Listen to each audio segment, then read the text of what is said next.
Menteri Keuangan Sri Mulyani dipanggil menghadap Presiden Jokowi ke Istana Jumat siang. Keduanya membahas soal pelaksanaan APBN. Koordinator Staf Khusus Presiden, Ari Dwi Payana membenarkan pemanggilan Sri Mulyani ke Istana. Menkyu diminta melaporkan hal-hal terkait pelaksanaan anggaran pendapatan dan belanja negara 2024. Namun pemanggilan Sri Mulyani ini erat dikaitkan soal isu mundur dari kabinet yang sempat mencuat beberapa waktu lalu. Teman-teman memang betul hari ini pukul 14.30 Bu Sri Mulyani akan diterima oleh Bapak Presiden untuk membicarakan hal-hal yang terkait dengan pelaksanaan APBN.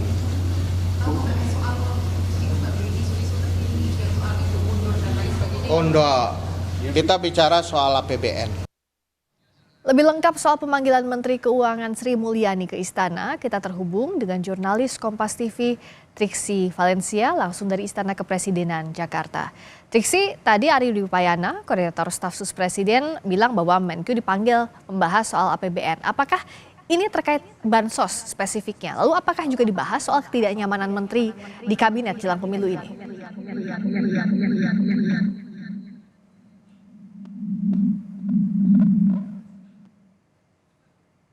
Baik dari pihak Istana maupun juga dari Menteri Keuangan Sri Mulyani, karena usai masuk ke dalam maupun juga selesai dari pertemuan dengan Presiden Joko Widodo tidak melalui pintu yang biasanya dilalui oleh para menteri, yakni melalui pintu Bali yang memang tidak bisa diakses oleh wartawan. Tapi secara garis besar memang kalau kita melihat terkait dengan APBN tidak menutup kemungkinan bahwa bantuan sosial atau anggaran bansos ini juga menjadi pembahasan antar keduanya. Karena kita melihat bagaimana dalam waktu dekat ini nanti pemerintah akan menggelontorkan ataupun juga mendistribusikan bantuan sosial, yakni dalam hal mitigasi risiko pangan sejumlah Rp600.000 kepada penerima, dan ini adalah diperuntukkan untuk dari Januari, Februari, Maret, namun pemberiannya atau pendistribusiannya ini akan dirapel pada bulan Februari, sehingga ini tidak menutup kemungkinan akan menjadi pembahasan, yakni akan ada dana yang dikelontorkan atau anggaran yang sudah disiapkan terkait dengan BLT ini adalah Rp11,25 triliun.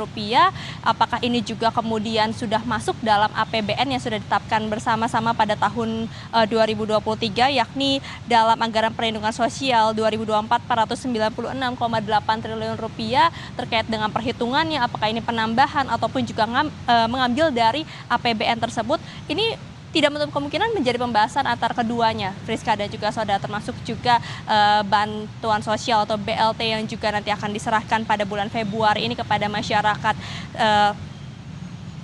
terkait dengan mitigasi risiko pangan yang akan diberikan jelang mengingat ada hal-hal yang kemudian dilihat oleh pemerintah seperti adanya kenaikan harga pangan, kemudian juga menjaga daya beli masyarakat. Nah, inilah yang kemudian diperhitungkan dan juga dipertimbangkan oleh pemerintah, sehingga BLT mitigasi pangan ini baru diinfokan atau baru diluncurkan pada Januari kemarin, pada 29 Januari atau lebih tepatnya, Friska dan juga saudara. Jadi secara garis besar tidak menutup kemungkinan karena itu masih berhubungan atau segaris dengan APBN negara. Tapi kalau misalnya terkait dengan apakah ada perbincangan terkait dengan ketidaknyamanan, kemudian terkait dengan isu mundurnya Sri Mulyani mengikuti Mahfud MD yang sudah menyerahkan surat pengunduran diri kemarin, ataupun juga terkait dengan adanya suasana yang goyang renggang di antara menteri-menteri di dalam koalisi di dalam kabinet Indonesia Maju, maksud kami.